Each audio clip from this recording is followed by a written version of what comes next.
तो जो लोग ये काम कर रहे हैं वो कई साल से कर रहे हैं, और ये expert हैं। लोगों को पता था, इसीलिए हाँ। उन्हीं कोचिंग सेंटर्स में जाते हैं, हाँ। उन्हीं स्कूल्स में, जैसे गोदरा वाला जो जी। किस्सा आपने बताया, वो सारे बच्चे वहां पर दे वांट एडमिशन, उसी स्कूल में चाहिए, एडमिशन नहीं, इतना ही नहीं, दूसरे स्टेट्स के बच्चे वहाँ पर स्टेट्स आए के हैं। बच्चे, हाँ, Yes. क्यों ऐसे हो रहा है? तो जब पता था, the corruption went on for so long silently, तो कितने सारे कल्पेबल लोग हैं इसमें। Yes. हाँ, सो इट्स वेरी डिसहार्टनिंग कि अब निकला है, पर ये काफी साल से चल रहा था। इस पैमाने पे शायद ना रहा हो, लेकिन चल तो रही है। अगर आप लिस्ट देखें पिछले 10 साल में, हाँ, हर स्टेट में ऐसा हुआ है। इवन तमिलनाडु में हुआ है, महाराष्ट्र में हुआ है, तमिलनाडु में, मध्य प्रदेश में हाँ। हुआ है, उत्तर प्रदेश में कितनी बार हुआ है।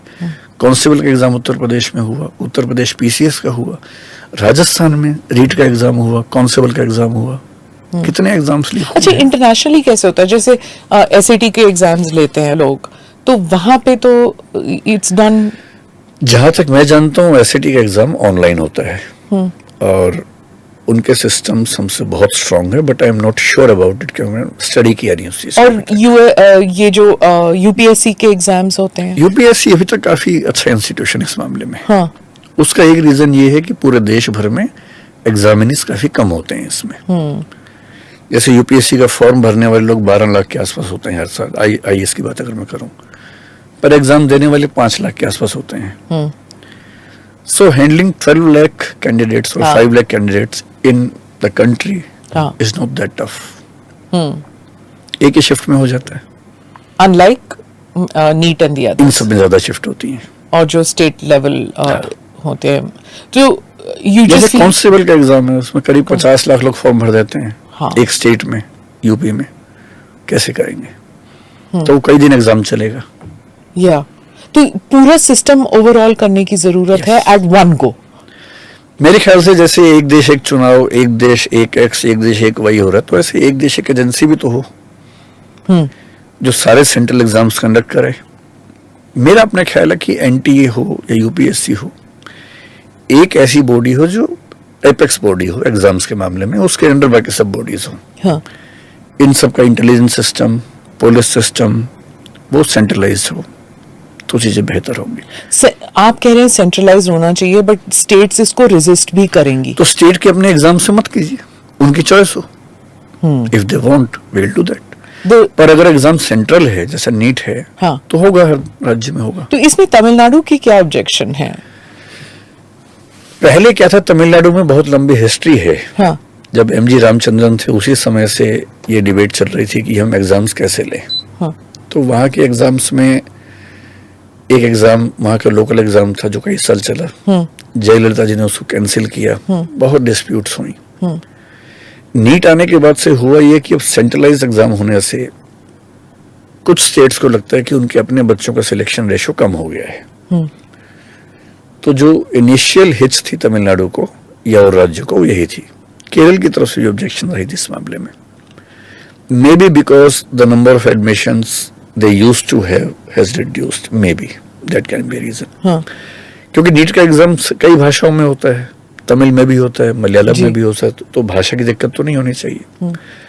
पर एक स्टेट का अपना एग्जाम हो, स्टेट के लोग एग्जाम दें, उसमें थोड़ी आसानी होती है। लेकिन मेरे ख्याल से बेसिक प्रॉब्लम यही थी कि जो अपना कंट्रोल है, मैनेजमेंट है, वो हाथ से निकल जाता है। और फेडरल सिस्टम में बहुत स्वाभाविक सी बात है कि राज्यों को लगता है कि सेंटर की पावर्स कम होनी चाहिए। और ये अब राजनीतिक बैटल बन गया है। राजनीतिक भी है, लेकिन कोई राज्य नहीं बचा हुआ है। हर राज्य के एग्जाम पेपर लीक हुए हैं, कोई भी नहीं बचा हुआ है। इसलिए इसको मैं भूल के भी बीजेपी वर्सेस कांग्रेस मानने को तैयार नहीं हूँ। राजस्थान में तो कांग्रेस की सरकार रही इतने साल तक, कितने पेपर लीक हुए वहां पर। झारखंड में कांग्रेस, मतलब जो नॉन बीजेपी सरकार थी, वहां पेपर लीक हुए। 2024 इलेक्शंस में स्टूडेंट्स को लेकर it's become a big issue, चाहे नीट का हो या फिर आप you can talk about the Agnipath and the Agniveer scheme, उसको लेकर भी। तो जो स्टूडेंट्स का भविष्य है वो बिल्कुल फोकस में आ गया अब, कि जो भी हमारे सिस्टम्स हैं, हर चीज में लीक है, ब्रोकन सिस्टम्स हैं, और यूथ एंगर जो है, it's become a big issue. You know, it's political, yes, but it is social also. उसके implications social भी हो गए हैं। अब do you agree with that? Yes, और रही बात इसकी कि राजस्थान में हुआ, सेंट्रल में हुआ, ये बात ठीक है, हर स्टेट में हुआ। और हर पार्टी की मजबूरी है कि वो वहीं बोले कि जहां उसके खिलाफ बात जी। नहीं जाएगी, है ना। सेंटर में होना ज्यादा बड़ी बात है, क्योंकि सेंटर के पास पावर ज्यादा है, अथॉरिटी ज्यादा है, सिस्टम्स मजबूत हैं। तो हम ये नहीं कह सकते कि क्योंकि हर जगह हुआ इसलिए एंटी जिम्मेदार नहीं है। एंटी की जिम्मेदार तो बनती ही है, उन्हें केयरफुल होना ही पड़ेगा, क्योंकि 23 लाख बच्चों का भविष्य मजाक तो नहीं है, जी। उनके परिवार भी। अग्निवीर का मामला एकदम अलग है। वहां पेपर लीक की दिक्कत नहीं है, वहां तो अग्निवीर स्कीम को लेकर दिक्कत है, वो एकदम अलग दिक्कत है। पर हाँ, मैं इस बात से सहमत हूं कि ये मामला पॉलिटिकल, हालांकि पॉलिटिकल होना अच्छा भी होता है, पर सरकार दबाव में आती है, काम करती है, तो ठीक भी है। दबाव तो बिल्कुल बना। जैसे ही नए शिक्षा मंत्री आए, वो सर मुंडवाते ओले पड़े, वही वाली बात हो गई है। मतलब विद इन अ वीक ये इसका भांडा फोड़ हुआ, and he had to deal with it as soon as he came in. ये ठीक वैसे ही 2014 में जब सरकार बनी पहली बार, ठीक उसी समय यूपीएससी का रिजल्ट 2013 का जब आया, उसमें हमें और बहुत लोगों को लगा कि चीजें ठीक नहीं हैं, specially for the students of Hindi and Indian medium. तो एक मूवमेंट शुरू हुआ, बहुत बड़ा मूवमेंट हुआ उस समय। तो तब इस सरकार के जो मंत्री थे जितेंद्र जी, उनका ये कहना था कि भाई हम तो कुछ जानते ही नहीं, हम तो अभी भी आए ही हैं। बात भी ठीक है, उनकी जिम्मेदारी उस समय नहीं बनती थी, लेकिन since you are in the system, और अब तो ये बात इसलिए नहीं कह सकते कि सरकार पहले आपकी ही थी, तो केवल मंत्री तो चेंज हुआ।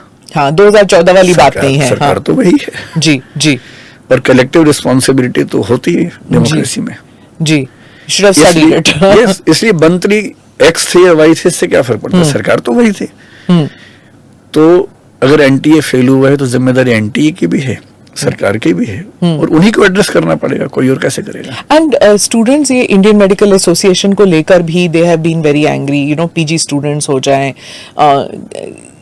It's been a continuous process, ये नहीं कि बहुत नई बात है, काफी देर से people have been complaining about it. Another thing which has come in the news, can you just put that thing